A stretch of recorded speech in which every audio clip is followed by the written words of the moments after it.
আসসালামু আলাইকুম, সবাই কেমন আছেন? আজকে সবাই ভালো আছেন। চলো নতুন একটা রেসিপি নিয়ে আজকে বানিয়ে দেখাবো বিফ তেহারি।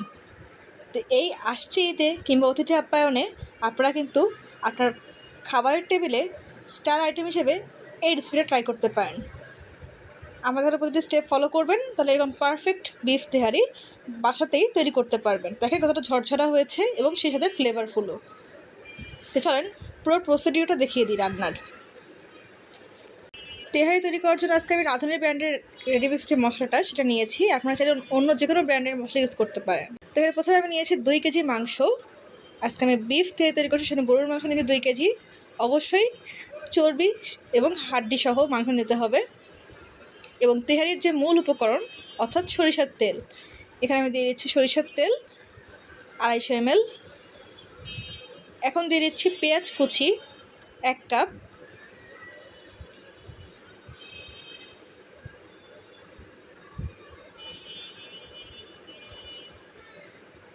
এখন দিয়ে দিচ্ছি তেহারি মশলা। যেহেতু 2 কেজি মাংস আজকে আমার 2 প্যাকেট লাগছে, আপনারা যদি 1 কেজি মাংসের তেহারি তৈরি করেন সেক্ষেত্রে 1টা প্যাকেট মশলা দিলেই হয়ে যাবে।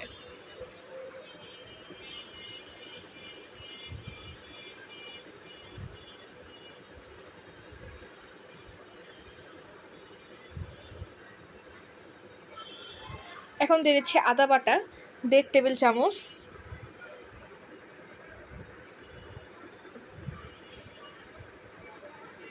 রসুন বাটা 1 টেবিল চামচ, একটু উঁচু করে 1 টেবিল চামচ। এখন দিয়ে দিচ্ছি পেঁয়াজ বাটা একটু উঁচু করে 1 টেবিল চামচ।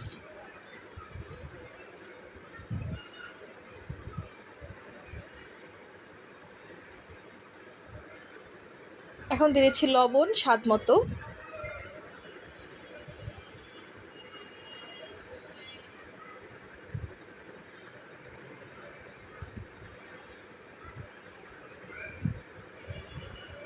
এখন দিয়ে দিচ্ছি কাঁচামরিচ। কাঁচামরিচটা কিন্তু তেহারির একদম মূল উপকরণ। কাঁচামরিচের ফ্লেভারটা অবশ্যই কিন্তু তেহারির মধ্যে থাকতে হবে, তাহলে কিন্তু খেতে ভালো লাগবে। তেহারির মূল এটাই হচ্ছে সরিষার তেল এবং কাঁচামরিচের ফ্লেভার। আমি খুব ভালো করে মিক্সড করে নিচ্ছি। আমি কিন্তু চুলাতে বসিয়ে দিয়েছি মাংসটা অলরেডি। আমি খুব ভালো করে মিক্সড করে এটাকে ঢেকে দিব।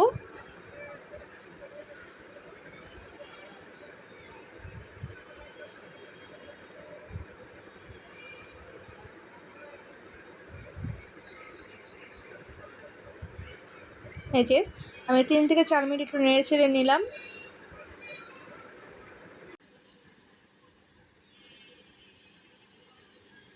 এখন এটাকে আমি ঢেকে দিব।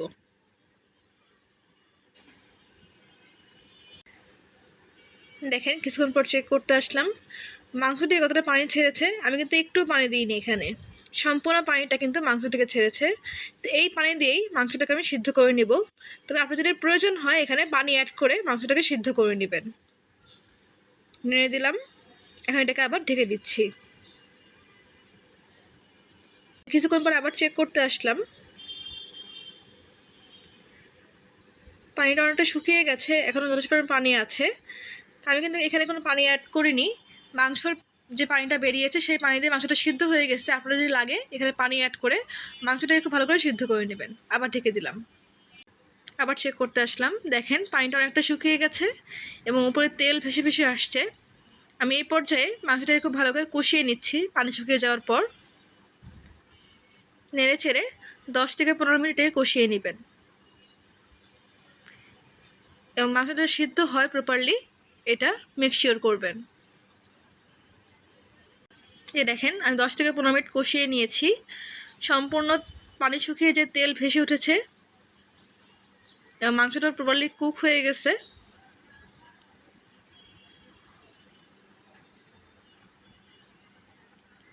এই পর্যায়ে আমি এখান থেকে মাংস তুলে রাখছি।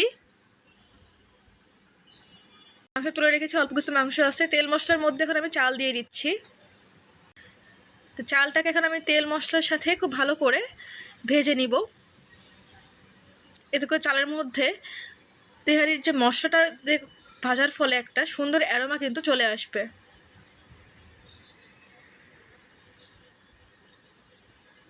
এখন দিয়ে দিচ্ছি গরম মশলা, দারুচিনি এবং এলাচ। এখন চালের জন্য দিচ্ছি লবণ স্বাদ মতন। লবণটা আন্দাজ করে দেবেন, কারণ মাংস তলের লবণ দেওয়া ছিল।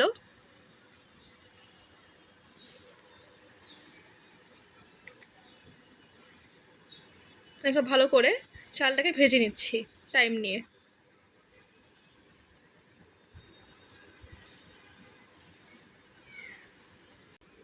তো এই যে আমার চালটা অলমোস্ট ভাজা ভাজা হয়ে গেছে। চাল ভাজা হলে চালের একটা সুন্দর সাউন্ড কিন্তু আপনারা শুনতে পারবেন, তখনই বুঝবেন যে চালটা প্রপারলি ভাজা হয়ে গেছে। তো চাল ভাজা হয়ে গেলে আমি এখন এর মধ্যে অ্যাড করে দেব পানি।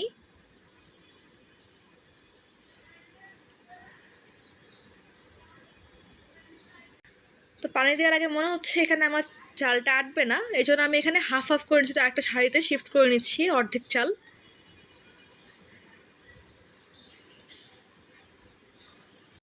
এই যে এখন আমি পানি অ্যাড করে দিলাম।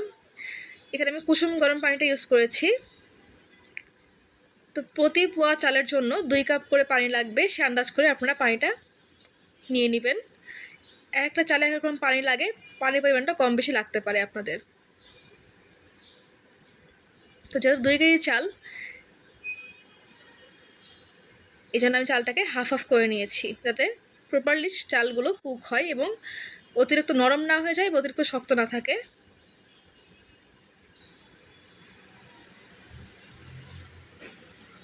সেমভাবে যেই হাঁড়িতে আমি চাল তুলে রাখলাম হাফ হাফ করে, সেই হাঁড়িতেও পানি দিয়ে দিলাম। আমি আবারও মেনশন করছি, প্রতি পোয়া চালের জন্য 2 কাপ করে পানি লাগবে।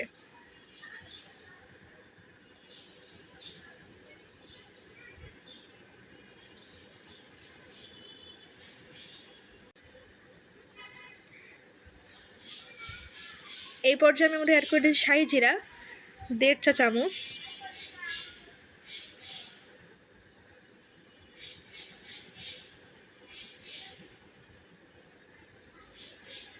দিয়ে দিচ্ছি গুঁড়া দুধ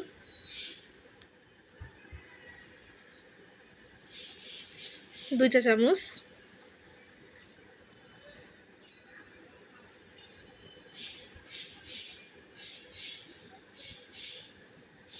নেড়ে চেড়ে দুধটা দলা পাকিয়ে না যায়।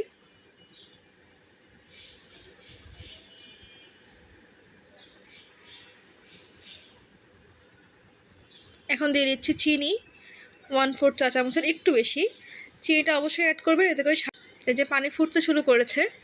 আমি এই পর্যায়ে দিয়ে দিচ্ছি কাঁচামরিচ 5 থেকে 6টা। এখন ঢেকে দিলাম। যখন দেখবেন পানি এরকম ফুটতে শুরু করেছে 5 থেকে 7 মিনিট পরে, সেই পর্যায়ে একটু চালটাকে নেড়ে ছেড়ে দিবেন এবং এর মধ্যে এখন আমি মাংসটাকে অ্যাড করে দিব, যে মাংসটাকে আমি আগে থেকে তুলে রেখেছিলাম সেই মাংসটাকে।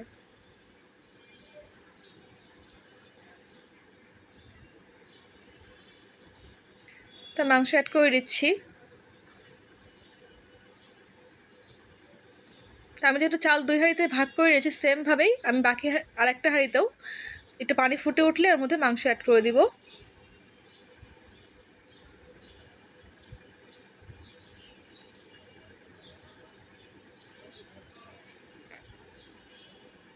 এখন ভালো করে নেড়ে ছেড়ে দিচ্ছি।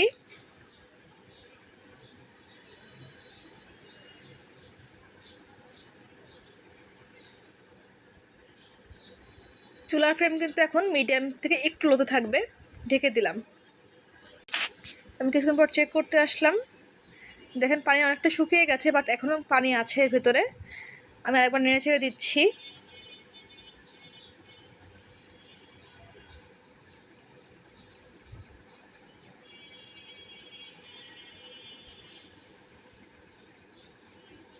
এখন এটাকে আবার ঢেকে দিচ্ছি।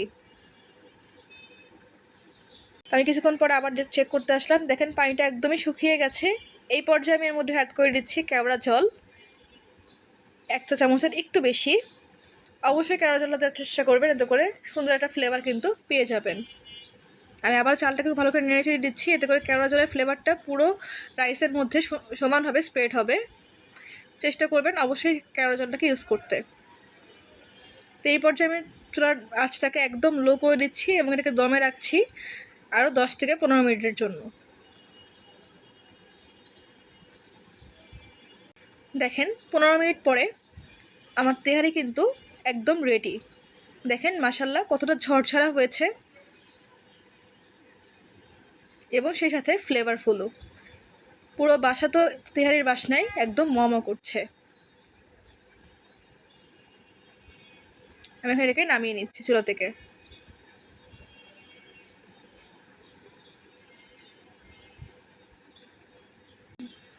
তো যে দেখেন আমি তেহারিটাকে নামিয়ে নিয়েছি। দেখতে ততটা লোভনীয়, এর ফ্লেভার এবং স্বাদ ততটাই আকর্ষণীয়। তো দেখিয়ে দিচ্ছি, আমি যে 2 হাঁড়িতেই ভাগ করে নিলাম চালটা, 2 হাঁড়ির তেহারি কিন্তু একদম মাশাল্লাহ পারফেক্ট হয়েছে।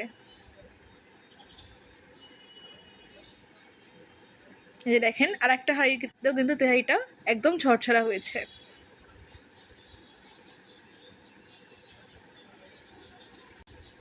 তাই তো খুবই সহজ। এরকমভাবে আমার দেখানো প্রতিটি স্টেপ ফলো করে আপনারা বাসাতে এরকম ফ্লেভারফুল সুস্বাদু তেহারি তৈরি করে ফেলতে পারবেন। চেষ্টা করবেন আমার দেখানো প্রতিটা স্টেপ ফলো করতে, এতে করে আপনার তেহারিটা নরম হয়ে যাবে না, একদম ঝরঝরা হবে এবং ফ্লেভারফুল হবে এবং খেতে একদম দোকানের মতন হবে। কেউ বুঝতেই পারবে না যেটা আপনি বাসায় তৈরি করেছেন।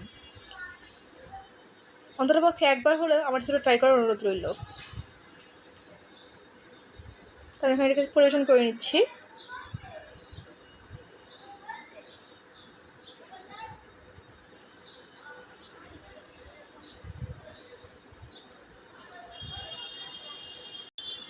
এই তো শেষে তৈরি হয়ে গেল গরম গরম ধোয়া ওঠা বিফ তেহারি।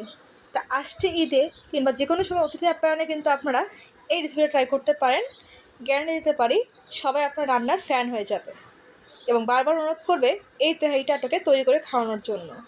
তো হোপফুলি ভালো লেগেছে। যদি ভালো লেগে থাকে চ্যানেলটিকে অবশ্যই সাবস্ক্রাইব করবেন, ভিডিওতে লাইক করবেন, কমেন্ট করবেন, শেয়ার করবেন। যা যা রেসিপি ট্রাই করবেন অবশ্যই কমেন্ট করতে ভুলবেন না যে আপনাদের রেসিপিটা কেমন লেগেছে। আজকের মতন এই পর্যন্তই। পরবর্তীতে অন্য কোনো ভিডিও নিয়ে আপনাদের মাঝে আবার হাজির হয়ে যাব। আজকের মতন আল্লাহ হাফেজ।